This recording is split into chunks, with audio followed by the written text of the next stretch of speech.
I've been watching the Vanderpump Rules storyline unfold about Sandoval with Tom Sandoval, Ariana, and Rachel.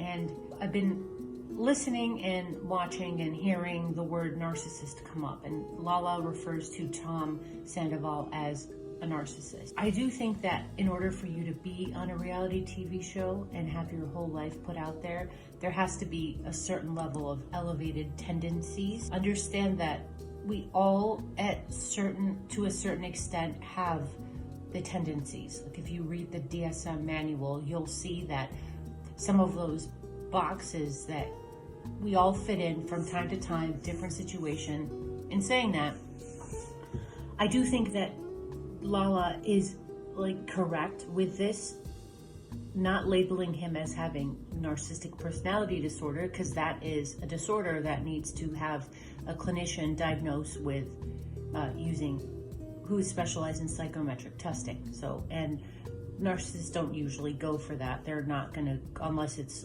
legally required, they're not usually gonna go in for testing for to be assessed for NPD. Tom Sandoval, he attaches himself to vulnerable women, because if you listen back in the older seasons, you see that Ariana came from a relationship where she was emotionally not treated very well, and she was devalued, where she was told that, I think she said that she was told that she was disgusting, or parts of her body were, or she was not treated very well. So if you look at this woman, she's stunning. She's an amazingly beautiful woman. But this is what narcissists do. They love bomb you, and this is what probably Tom did in the beginning. He love bombed her. So he took a vulnerable person. He saw that she was struggling with something, so he wanted to be the one that swooped in a knight in shining armor. But the mask doesn't stay up very long.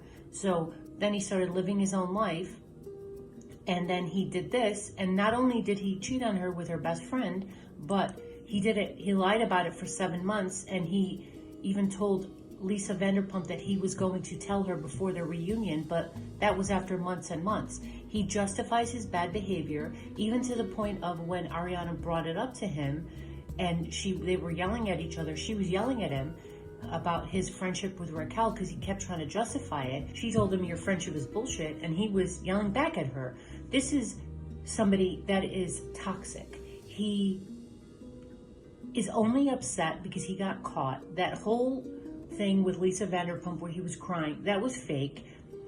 He's full of crap, and he was trying to garner sympathy. The whole season you can see him, what he was doing was he was trying to paint Ariana as the bad guy, but it didn't work out because he got busted. So he kept saying, she always yells at me, she degrades me, our relationship is miserable. Well, you could have walked away. Well, people say, well, he couldn't have walked away, they had a house or whatever, but millions of people across the country do this. He's not a 24-year-old, he's not a 22-year-old who makes stupid mistakes. He's 40 years old.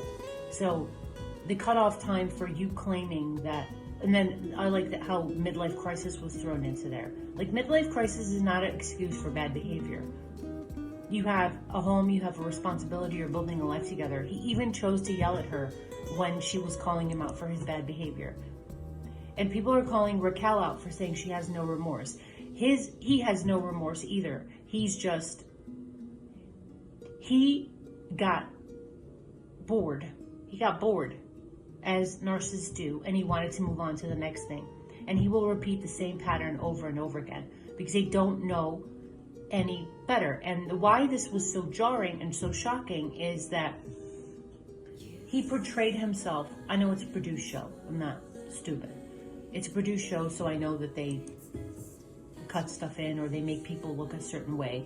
But he was really portrayed himself to be the moral compass for the men. People could see how he was, but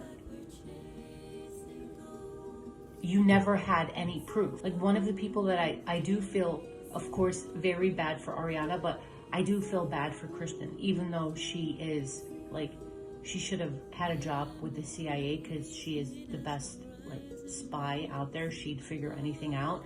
They did portray her as Looney Tunes, and even though she probably does have, like, you know, she kind of is, but isn't. She was right, even though she was wrong too, because she was doing the same thing. But it's been interesting, and I cannot wait to watch the reunion.